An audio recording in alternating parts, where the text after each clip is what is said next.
Yo guys, what's going on? Blossoms back and welcome back to another episode of Top Drives. Now, I'm lucky that I checked the events today because I'm not used to this. Muscle memory over the many years of playing Top Drives, we usually get the biggest events ending on a Sunday night, Monday morning, depending on where you are in the world, right?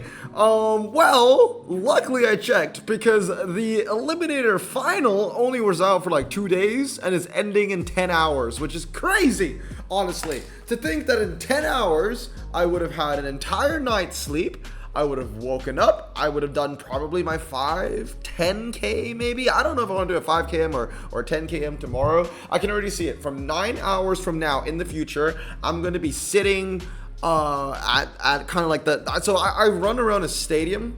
Actually, I have different running routes, but tomorrow I'm going to a stadium. I'm running around a stadium. I know that around 9 hours from now, I'm going to be sitting down by the pavement. I would have finished my run, and I'll be doing the final races for the Eliminator finals on a Saturday morning my time, which is very strange because usually I get my finals ending on a Monday morning. So this is actually ending on a Saturday. Look, that's honestly kind of surprising, honestly. I thought that at the very most, it would probably be like a Saturday night or like a Sunday morning. So, Sunday morning for me, Saturday night for most of you guys playing in the States, right? So I'm genuinely surprised that they chose a Friday night to be the time for the big event to end for the first time ever. Tri-Series usually ends a couple days from now. But here we go. Apollo Aero, that's the next prize car. Mixed feelings about it, I don't think it's going to be bad. It is German, so, definitely a car that you can use in clubs. The problem is it isn't a polo. They're not going to be any Apollo events or anything like that.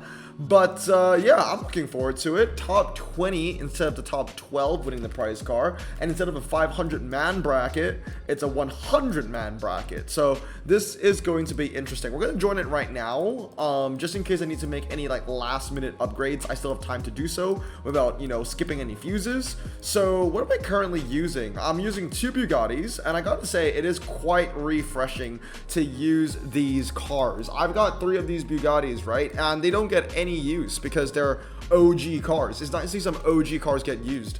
I actually genuinely overall, I generally like how they did the Eliminators. Not only just the format, but the requirements were actually pretty well thought out. Like I said in the beginning, at the start, they did the commons and uncommons or whatever the low rarity stuff was. So something to appease to the free-to-play people. And then it kind of ramped up towards the end. Then we used super rares and we used epics. And now we're using legendaries for the all-out final.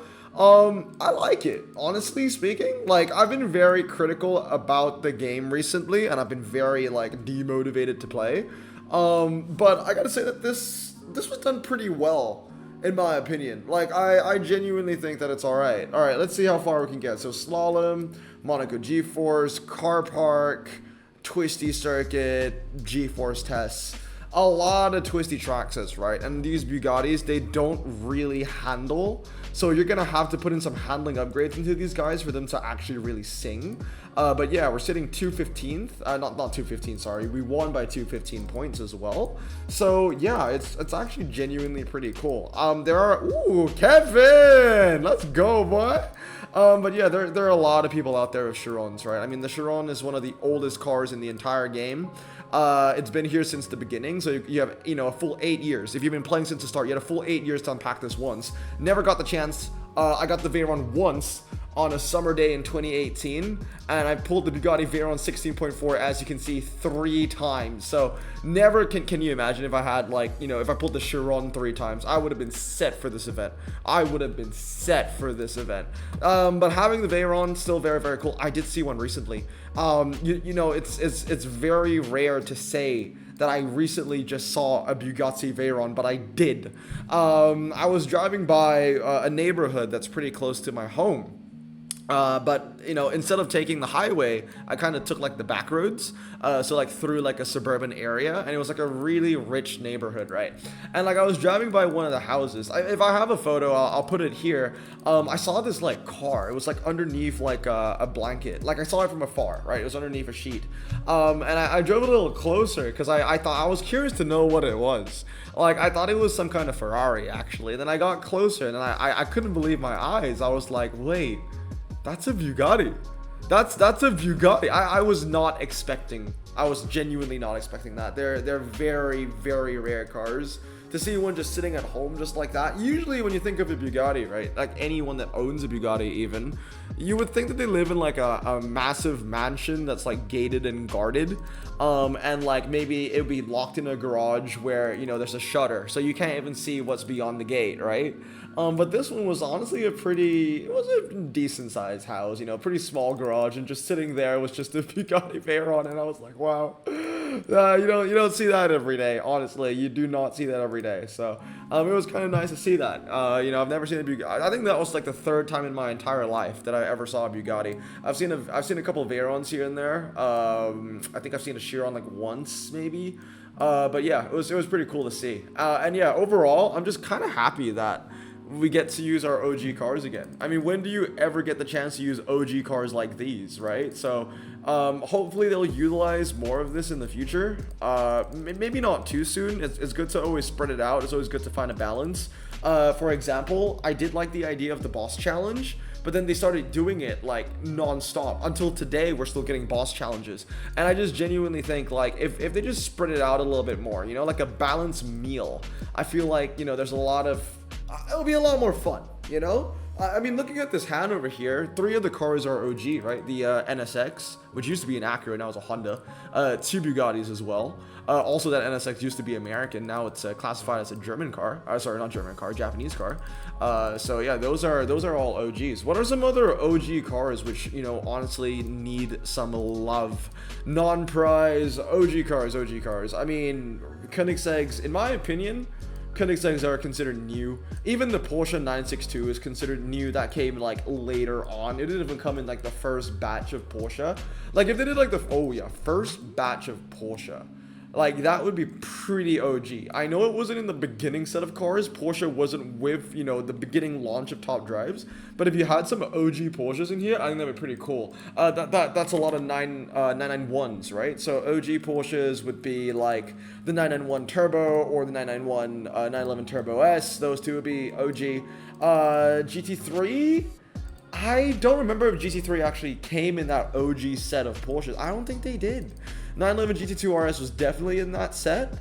What else was in that set of like really OG cars? Like the 911R was in that OG set as well. This used to be a legendary way back when. That was also an OG. This one too, right? The 997. So yeah, you know, that could be something that they could utilize. The last time I actually used these things in a final, I'm pretty sure it was like the 918 final back in like 2018 or something like that, or like a Christmas collection. But that wasn't really like a big event. Like that was like, you know, I used it for maybe 2 levels in the Christmas collection challenge, and that was that. But anyway, we are overwhelmed. Not only do we have the Eliminator finals, which we just got ourselves into, 75 out of 100, pretty small bracket. Let's see how long it can stay up. We also have the IRGP. So IRGP is back.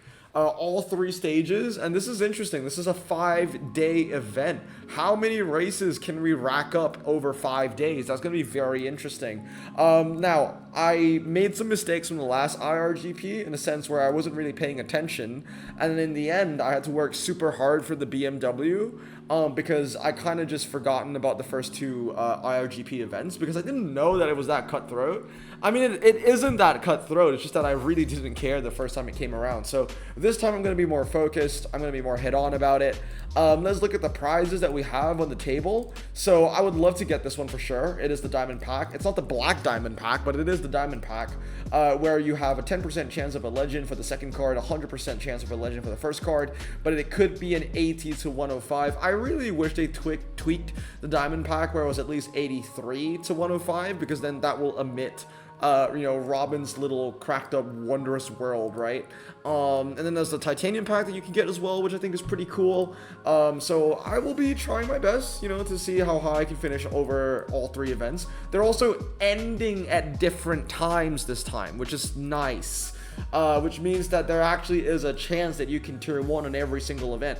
I think some people like the fact that, you know, the events were ending, all 3 were ending at the same time, because, yeah, I get it, there was leniency. There was so much leniency in that. You can't balance all 3 events at the same time. You gotta pick one and kind of go with it, unless you have a super OP hand, and you can just leave it there and know that no one's gonna beat you, right? So you guys let me know down in the comments below. Do you prefer it when all 3 IRGP events end at the same time, or if they end at different times? Personally, if you ask me, I will always prefer if they ended at different times. I would just like to diversify my resources when I can. Having all 3 events end at the same time is just way too much, honestly, way too much. I can't focus on all 3 at the same time. That's just impossible. 104 to 100, that's a lot closer than I expected it to be. That's interesting. You know, this would be a great time for me to max my Lotus Extinction GT3. Actually, see, this is what I was planning to do for today's video. I want to join, you know, all 3 events and see what I need to upgrade. What I notice about the IRGP stuff, right? Ooh, I can't put that there. That's wet. Yeah, I can't do that. I'm gonna put that on fast circuit, but that's gonna lose. Okay. I think we get 3 win conditions here. Perhaps. I already forgot what I wanted to say. I think I said something along the lines of like, I want to join all 3 events at the same time and see what my hands are and see what I need to fully upgrade. Oh yeah, that's what I was going to say. So I feel for the most recent events that we've had, for IRGP, but also for the Eliminator Heat Final, we've had requirements that are less BS. If that makes sense. Like, they're less niche. The requirements are a little bit more open. There's a bigger carpool, right? Like, you know, like for example, the Hennessy F5 final that we had 2 years ago, where you could only use like 2 legendaries or something like that, like a Porsche Panamera or like a BMW G80, right? I think they're 2 G80s, so you could use like 3 legendaries or something like that. You know, those kind of requirements. Some people like them because if you're opening packs and you get very lucky, then you have a, you know, basically a 100% chance of getting the right car if you pull a legend. But also at the same time, you know, if you don't open packs, then, you know, that's going to be very, very bad for you, because what are you going to do? So for these events, I've realized that the carpool is slightly more lenient, I guess. It's larger, which is cool. Put your fast circuit, put your city street small, put your medium. Ooh, I think I'm losing this unless I win the karting circuit. My 4-wheel drive Peugeot, as long as it beats an Ultra Audi. It didn't. Yeah, it's a karting circuit and it's 4-wheel drive standard. Oh man, I mean, this track set's annoying because I would love to put the Proxima on a fast circuit. I would love to, but I just can't do that because I'm running 2 slick tire cars, which I'll have to run on car park and in the other places as well. So that sucks. Can you? No, this was the guy that we just lost to, so that's not gonna happen again. What do we have here? Is running a 4-wheel drive standard tire car really the way here? Is that really the way here? I think what I need to do is I need to remove the Alfa Romeo 75, which is a shame, because when am I ever going to use a fully upgraded low RQ Epic, right? I thought that I could have used it for this to beat Epic or something like that, to beat Ultra, sorry, but that's just not the case. Okay, this should be an easy win. This guy has literally a 4-wheel drive standard tire car on a city street medium, so that's going to win. These two are going to get us points. It's going to get a lot of points. You're going to get us a fast circuit, car park, and then we're going to lose karting circuit regardless. Yeah, I'm starting to think that I gotta find a better option. The Proxima needs to stay on the fast circuit. It needs to stay on the fast circuit. I need a replacement for the Epic Alpha. I just don't know what it may be. We have used all tickets so far. We have 113. I mean, the Jetta G50, I could use that. I could. 3793. I mean, honestly, if I just 1-star, it's probably going to be better than the Turbo as well. The Extinction GT3 is going to be fantastic for this event as well. Oh man, I actually need a 4-wheel drive. What are the old cars looking like? Because you can't use the Diablo, right? Yeah. So the Diablo VT Roadster might actually be kind of useful here, but I do not have that. Never unpacked that one either. Actually, the Gallardo SE. The Gallardo SE would be great for this. Yeah, that is a car that I wouldn't mind unpacking right now and maxing right now. What is this? This is Grand Slam Stage 1. Okay, I'll pin that. I might go open the carbon fiber for Stage 1 if I like the requirements that much, because we only have enough for 1 pack, so I want to find what's the best one. So the next one that we have here is 2 off-road, 2 off-road, 2 off-road, 2 off, 3 off-road, because there's an Ocean Beach, a lot of fun. The I-20, Ionic, Moab. So with the, I think 4-wheel drive standard's gonna cut it, honestly. Let's go Ionic, and then let's go Hyundai Envision. I think that should be good. All right, let's go. Let's check it out. So we got hill climb to start. Fine. 4.680. I have this fully upgraded. Ooh, this is the 233 version, because the 233 was good for like a final, wasn't it? 0 to 100, fast circuit, karting circuit. Let's see who wins hill climb. I want to say that my 323 wins a hill climb. Don't let me down. There we go. 0006. I do have both variations of that Hyundai, so if I need to switch, I can do that. Where is it? Yeah, I do have the other version. I have the 233 version. So luckily I have two. I was forced to do that. Okay. For a Tri-Series or whatever it was, GT Series. You know, one of those prize car winning events. Ocean Beach Slalom will put you there. Ocean Shore Drag and Hill Climb. Yeah, this works. So the 4-wheel drive standard can be used for Ocean Beach Slalom. I don't think it's worth using any all-surface tire car anyway. This event looks pretty much sorted.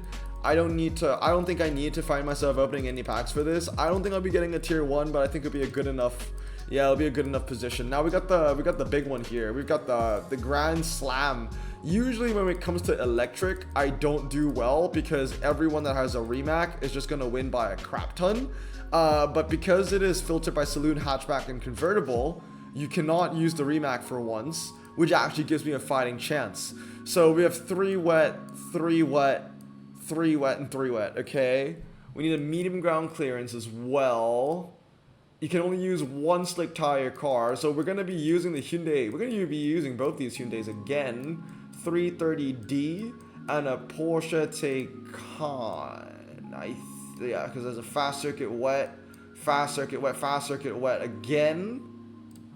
Yeah, I'm good with this. This would be a great event for the Draco. Yeah, so I've got the Draco. It is a fast circuit wet. I do believe Draco is probably the best car that you can use for that circumstance. And the Porsche Taycan will be like the hybrid car. Like I would use it for the dry or the wet. The Porsche Taycan I think is going to be very, very useful here for me as well. So 390 points. Very nice. Skip match 1520. Cool. So we're entering this one as well. This is a 5-day bracket. Just about 500 people. Okay. Let's see what's next. Again, I'm very tempted to upgrade the Draco, but I think if I want to be smart about it, I should be upgrading the Hyundai Ioniq because I'm using it across 2 events, right? I'm using it across 2 events. So like, yeah, I should probably look, I don't mind competing for these guaranteed legendary packs because my luck has been so bad this year where the only time I'll get a legendary is if I open a guaranteed legendary pack. So if I need to spend a couple of epics to get myself a guaranteed legendary, so be it, right?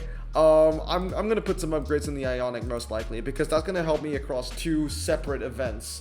IRGP 1 and 2. Yeah, I think that's going to be the goal. So we've got, ooh, this is the one with no fast circuit. I'll put you on a karting. Put you on, ooh, I don't really have anything for medium. Unless I put the standard tire car there. That's not, yeah, I mean, that isn't highly advised, but we gotta just do it. We gotta just do it.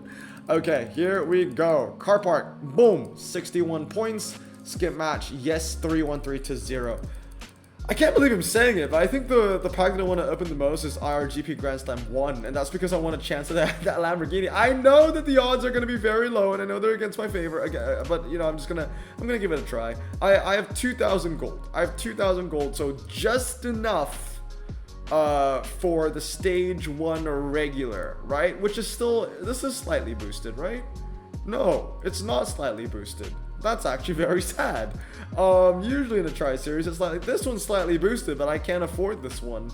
So we're just going to go with this, and then hopefully we pull an epic out of it. It's 17%. I don't think we're going to get it, but, you know, I always do carbon fibers for gameplay day, so you guys are going to get a carbon fiber. Let's go. We got a Lotus Lawn. We have a Peugeot 308 RCZ. And it couldn't get any worse than that. All right, well, that just summarizes my luck this year. Anyway, guys, that is going to be it for today. There's a lot of things to do. So I better get on it. Anyway, I hope you guys have a great day. I'm going to stay safe, wash your hands, and blossom out. Peace.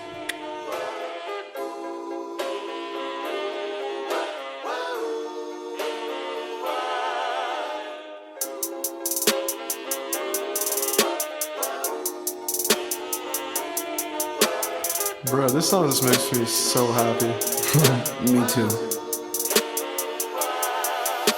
Imagine being Asian in the 50s, looking nifty, leather jacket, looking sleek, look like Presley, look so deadly. Got a jukebox back at home, feeling jazzy, turn it on and play it slow, like the movies with the ladies. They so fine.